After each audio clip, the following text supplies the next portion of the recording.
Hai hai, salut tout le monde, halo semuanya, apa kabar? Welcome back to my channel A Little Things with Rambo. Untuk kalian semua yang baru pertama kali mampir di channel aku ini, salam kenal. Dan untuk kalian semua yang udah selalu hadir, mampir ke channel aku untuk ngeliat video aku, udah like, komen, subscribe, thank you banget. Karena dukungan dari kalian itu benar-benar berarti banget buat aku.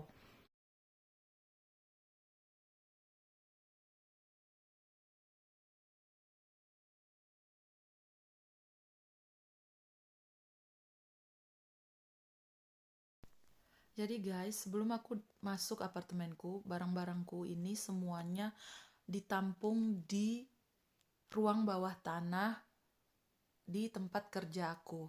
Diizinin nih sama bosku. Ini semuanya ya guys, aku packing-packing rapi dan aku taruh. Aku juga sempat beberapa hari tidur di kasur hitam ini. Aku gelar di lantai dan aku tidur. Lumayan nyaman kok guys. Karena aku nggak ada tempat lain waktu itu untuk nggak tahu juga mau pindah kemana gitu guys. Ini dia nih barang-barangku. Aku pindahin sama teman-teman. Ini waktu aku naik bus, pindah-pindahin juga beberapa barangku satu persatu sendirian. Ada beberapa yang dibawa sama teman-teman pakai kamion.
Oh ya guys, hari ini seperti judul yang udah kalian lihat, finally I got my key. Aku harus jujur ke kalian, sebenarnya ini foto-fotonya itu udah cukup lama ya aku ngambil, karena aku kumpulin satu-satu. Waktu aku dapat kuncinya, waktu aku masuk untuk pertama kali ke apartemen itu kan masih kosong, terus finally sekarang udah rapi, bersih, udah barang-barangnya udah tertata rapi, udah settle dan udah fix gitulah ya. Jadi sekarang lah aku baru berani untuk cerita ke kalian. Finally I got my key. This is my apartment. Ini bukan apartemen pribadi. Ini adalah apartemen dari pemerintah. Kalau di Perancis disebutnya logement social gitu. Nah, sebenarnya aku udah ada di apartemen ini hampir 1 tahun. Jadi aku dapat kunci aku itu tanggal 2 Juni tahun 2022. Dan sebentar lagi 1 bulan nih, tanggal 2 Juni 2023. Jadi udah nggak lama lagi nih guys, gitu. Hampir 1 tahun ya, kurang 1 bulan udah 1 tahun gitu. Aku menetap di apartemen ini. Apartemen ini itu ada lantai dasar dan juga ada lantai atas. Itu di lantai atas ada kamar mandi sama kamarnya Ethan aja. Di lantai bawah ini kamar aku, dapur, ruang keluarga, ada teras kecil, toilet, dan juga ruang untuk penyimpanan bahan makanan. Juga ada gudang kecil di bawah tangga. Jadi kalau di Perancis ini tipenya tipe T3, T3 gitu. Jadi 2 kamar 1 salon gitu ya guys. Jadi, lumayan besar, dan sangat, kalau untuk aku dan Ethan ya benar-benar apartemen yang sangat kondusif, yang sangat cantik dan sangat nyaman untuk aku sama Ethan gitu guys. Nah, sebenarnya aku dapat apartemen ini tuh harusnya ya guys, harusnya di tanggal 25 Mei. Karena mereka waktu telepon di bulan April itu mereka janjiinnya aku ambil kunci dan kontrak the bail itu tanggal 25 seharusnya. Nah, jadi kalau kalian lihat di video nanti ada tuh aku barang-barang sempat di stok di salah satu tempat di gudang gitu. Itu sebenarnya bukan gudang tapi itu ruang bawah tanah, kayak ruang kerja bawah tanah. Tapi karena dialihfungsikan gitu loh untuk nampung kursi-kursi baru sama kursi-kursi bekas dan meja-meja kantor, jadi ya kelihatan seperti gudang gitu ya guys, tapi sebenarnya bersih banget, itu karena kantor gitu. Dan itu memang betul, jadi ceritanya gini guys, aku tuh karena kalau di Perancis kita udah ditelepon, oke, kita udah tahu tanggal pasti, kita dapatnya kunci tanggal 25 Mei. Berarti 1 bulan sebelum minimal 1 bulan, kita nggak boleh kurang dari itu. Udah harus ngasih tahu ke proprietor rumah lama kita bahwa kita akan keluar. Jadi mereka juga tahu, mereka juga au courant gitu ya, kalau di Perancis katanya au courant. Nah, siapa nih SMS? Oke, jadi setelah itu mereka telepon sekitar awal-awal April gitu, aku bilang oke, ini udah kurang dari 1 bulan, tapi oke lah, masih April. Maka aku buat cepat-cepat nih surat, dan aku nggak kirim lewat pos, karena kalau kirim lewat pos kan bisa 1 minggu atau 2 minggu gitu kan. Aku langsung antar langsung ke kotak surat di kantor notariat rumah lama gitu ya. Nah, di situ itu aku jelasin bahwa aku akan dapat kunci aku di tanggal 25. Jadi terhitung dari tanggal 25 aku udah nggak bayar apa-apa lagi di rumah lama gitu. Nah, setelah mereka dapat itu, kalau di Prancis itu mereka akan datang ke rumah lama, mereka lihat-lihat ini semua, terus mereka langsung pastiin kan, oke, tanggal 25 berarti kita pagi datang ngambil kunci doang nih gitu. Berarti sebelum tanggal 25 itu, 23 atau 24, aku udah harus kosongin rumah. Aku udah harus ngangkat barang-barang aku. Nah, yang jadi masalah, udah tanggal 22 waktu itu, orang yang janjiin kunci Harmonia Vita itu kayak asosiasi gitu kan dari pemerintah, nggak jawab nih. Aku udah nelpon dari awal bulan loh guys, karena udah stres juga, karena kan aku tuh sebenarnya gini, aku nggak punya tempat tinggal lain selain rumah aku yang itu. Aku juga nggak punya mobil, aku kalau keluar mau taruh di mana barang-barangku gitu loh. Jadi ya mereka setidaknya harus okupan gitu kalau ini emergency gitu loh. Nah, mereka tuh nggak ada jawaban. Aku kirim email, aku kirim SMS, aku telepon, aku ke kantor pun kantornya tutup gitu. Jadi sakit hati banget, bukan sakit hati sih, kayak gugup gitu loh guys, kesel gitu. Kok bisa sih kayak gini? Masa udah dijanjiin tanggal sekian, aku tuh sampai kirim foto gitu.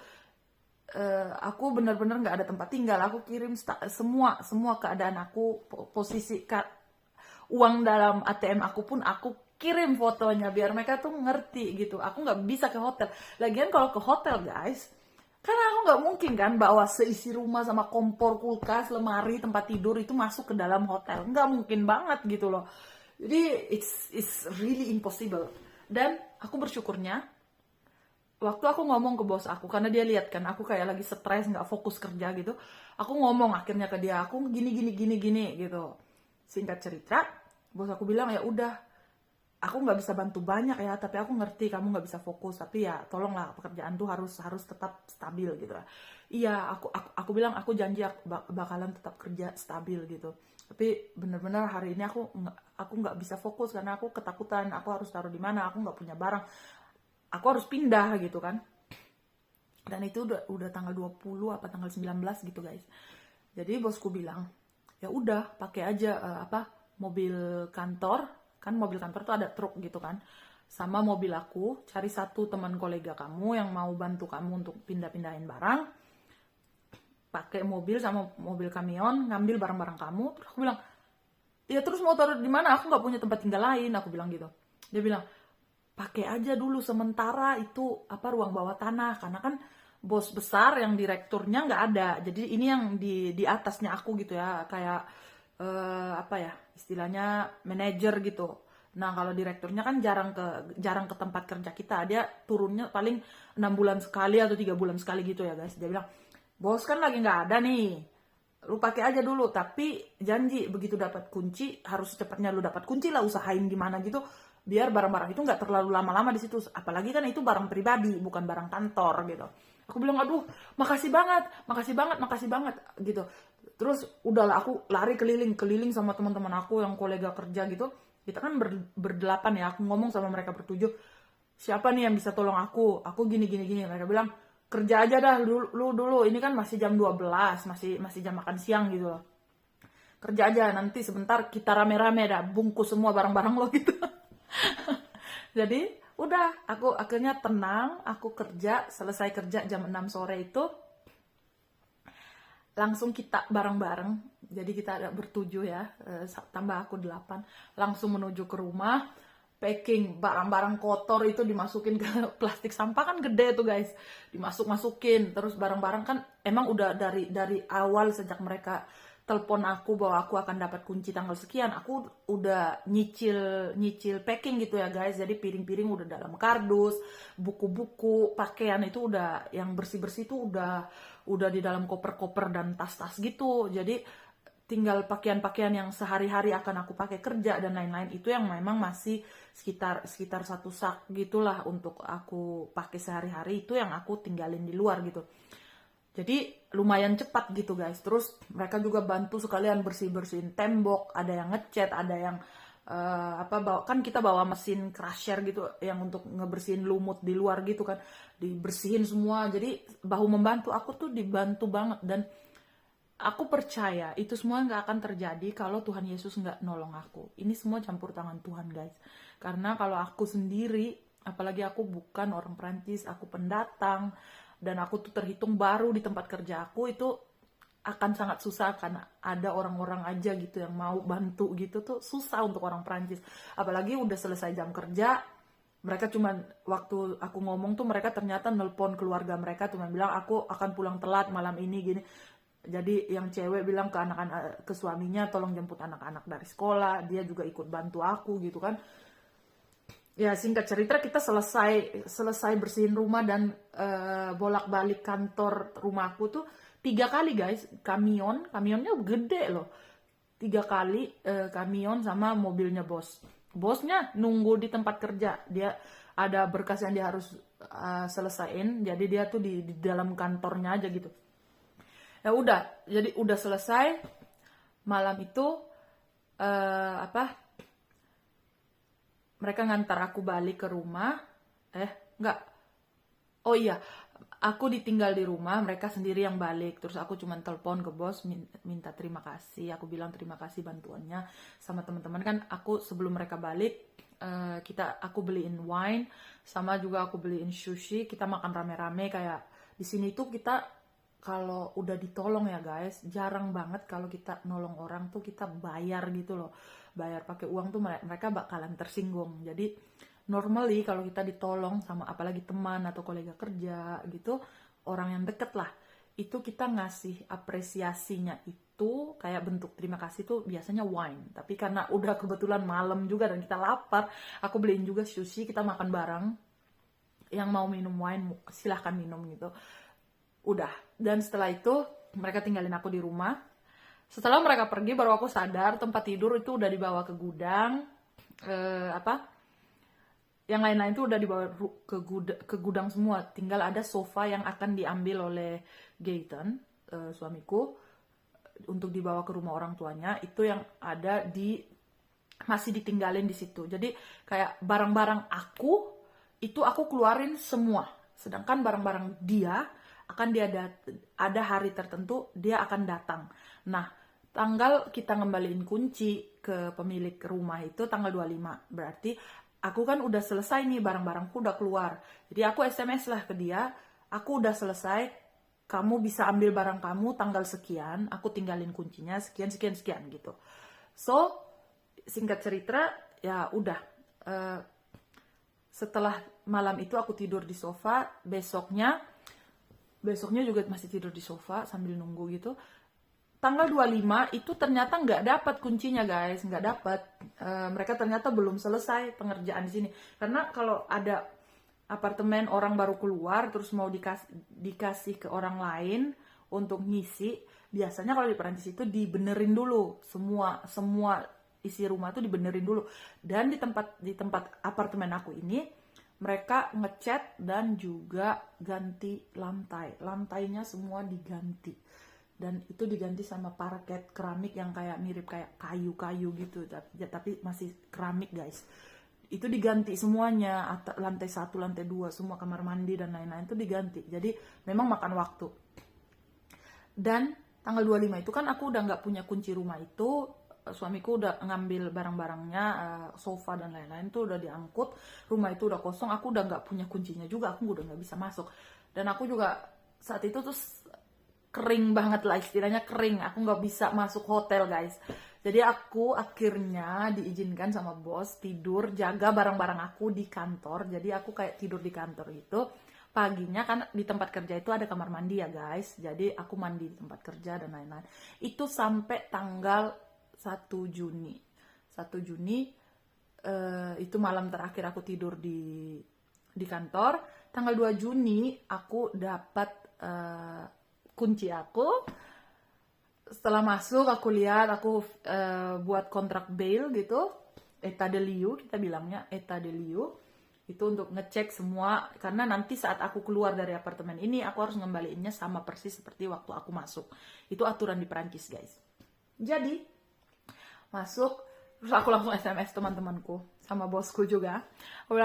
Aku kirim foto, aku dapat kunciku, aku kirim foto yang aku kasih ke kalian di video ini, aku kirim ke mereka, aku bilang aku dapat kunciku. Jadi mereka bilang sekarang berarti ya. Jadi kuota pertama aku tetap tunggu di rumah. Mereka udah tahu kan barang-barangku di mana, mereka udah tahu yang mana diisi duluan, yang gampang-gampang diisi sekalian semua, bawalah ke rumah. Itu bos aku juga ikutan sekalian ngecek tempat tinggalku kan. Terus itu dianterin, terus yang berikutnya aku juga ikut mereka ke kantor, langsung kita ngambil. Itu udah selesai jam kerja ya guys, selalu mereka tuh bantu pasti setelah jam kerja, jadi udah malam banget nanti selesainya. 3 kali juga itu bolak-balik gini. Terus yang lain yang kebetulan gak bisa stay lama-lama banget, mereka pulang, bos juga udah pulang, tinggal ada 3 orang lagi temen aku yang masih stay. Karena kan lemari itu harus dirangkai lagi, dipasang-pasangin lagi kan, awalnya dibongkar semua kan guys, dipasangin lagi. Jadi tempat tidurku, lemari dapur, lemari kamar aku, lemari Ethan, terus tempat tidur si Ethan, dan semuanya itu dipasangin. Terus setelah itu barang-barang yang harusnya ditaruh di atas di kamarnya Ethan tuh langsung ditaruh aja gitu, tapi nggak diatur ya, aku yang sendiri ngatur guys. Jadi terus yang lain-lain ditinggal aja di ruang tengah gitu. Jadi malam itu at least mereka bilang tempat tidur udah terpasang, lo mau tidur lo tidur kapan lo, jadi lo kan punya waktu gitu kan untuk ngatur setiap pulang kerja atau apa weekend, lo atur lah sendiri-sendiri gitu, sendiri-sendiri tata rumah gitu tuh pelan-pelan aja gitu, yang penting bisa tidur dulu. Itu kita selesai jam 10 malam guys, teman-teman pulang, kita makan di McDo doang. Kita makan McDo, tapi mereka tahu aku lagi nggak punya uang, mereka yang traktir pula. Habis itu mereka bilang ya udah pulang sana, habis itu jadi dianterin, terus mereka masing-masing balik pakai mobil mereka masing-masing kan, udah dibawain gitu kan. Ya udah selesai itu, finally semuanya seperti yang kalian bisa lihat di video, semuanya cantik, di approve sama Ethan anakku itu. suka banget kamarnya, cantik. Dia suka sama kamarnya, dekorasi yang aku buat tuh dia suka. Dan aku bersyukur juga karena tempat tinggal di sini itu benar-benar kayak, ini logement sosial yang biasanya tuh kalau logement sosial terkenalnya sangat berisik, rame, terus banyak berandalan dan lain-lain. Kalau di tempatku ini guys, ini logement sosial tapi apa ya, penampakannya itu kayak logement privé gitu, kompleks pribadi yang privat gitu. Jadi tenang, nggak ribet, nggak ribut, nggak berisik. Anak-anak yang ada di sini entah yang itu udah tingkat adolescent apa, remaja, yang udah agak-agak dewasa kayak kuliah dan lain-lain, anak-anak kecil itu semuanya sopan, ramah gitu. Jadi Ethan juga, aku tuh tenang kalau Ethan tuh akan bermain sama mereka gitu. Terus deket dari tamannya tuh cantik, besar gitu. Ada tempat bermain sepak bola. Terus di depan rumah aku kalau turun tangga ada nih lapangan bola tapi untuk anak-anak, jadi lebih kecil lah, kayak ukuran futsal gitu ya guys, tapi di luar ruangan. Terus ada lapangan petang gitu. Jadi benar-benar lokasinya itu eksklusif, tapi ini logement sosial gitu. Aku bersyukur banget. Dan untuk dapat logement sosial ini itu aku sebenarnya kalau untuk orang Perancis aku terbilang sangat cepat dan beruntung. Karena ada banyak orang yang nunggunya itu sampai 10 tahun. Yang paling cepat itu biasanya 2-3 tahun gitu. Aku dapatnya 6 bulan. Total sebenarnya mereka telepon aku dapat tempat apartemen kosong untuk aku bisa tempati itu 4 bulan nunggunya sejak aku masukin berkas.